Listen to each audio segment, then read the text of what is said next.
Now for the top story tonight. Should America send taxpayer money to Africa to help in the fight against AIDS? This year, the U.S. will send $200 million to that continent where AIDS is killing millions of people. But is this the right thing to do? We'll hear two differing opinions. First, joining us now from Houston is K.A. Paul, the president of the Global Peace Initiative. Now, I understand, Mr. Paul, you were just in Africa and you're going back again soon. The stats are frightening. 25 million people right now in sub-Saharan Africa have AIDS, and I appreciate the work you're trying to do. I really admire you for it, but isn't it impossible to get this thing under control at this point?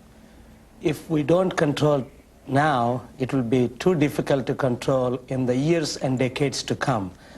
And I believe when you're talking about $200 million, we are spending tens of billions of dollars wasting taxpayers' money in this country where we should not be spending. I was in Yugoslavia during the war, tried to bring peace between the 19 NATO nations and Yugoslavian president. And we have spent billions of dollars and will be spending billions of dollars.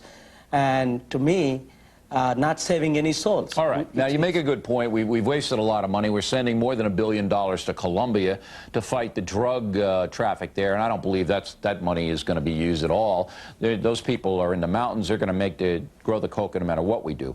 Now, we got $200 million going over there. That's about $8 each for each person who has AIDS in Africa. Now, I don't mind my money going to help people who are suffering and in pain.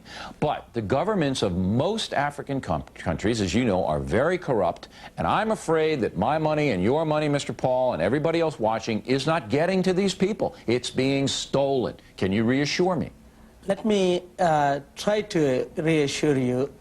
We have to do everything. What I do with these presidents, personally counsel them, minister to them, try to change their hearts. I know a lot of corrupt presidents all over the world. I counsel about 18 presidents.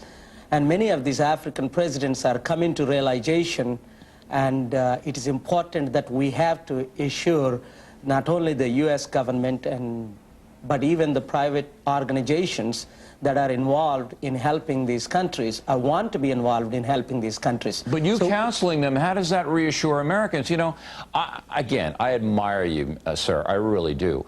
But these guys are corrupt. I mean, they're thieves, and there's no infrastructure to get the money to the people who need it. So I just don't know how you can do it. You will be shocked. I was just a week ago, I was in Kenya, and I counsel the Kenyan president, many other presidents in Africa. And they attend my rallies, they invite me to their place, they take care of me. The best way to solve that problem is to change their hearts, their thinking, their imagination. And I spend hours and hours one-on-one with these men saying, look, you haven't brought anything to this world, you're not going to take anything from this world, why you want to have any money? Why don't you give up? Whatever you have, why don't you live the life? All right, and that message, again, I'm glad you're doing it, but again, the American taxpayer, you know, Africa, chaos, top to bottom. I understand that, but we cannot give up because millions of precious lives are dying. You're talking about 200 million. What's a life worth?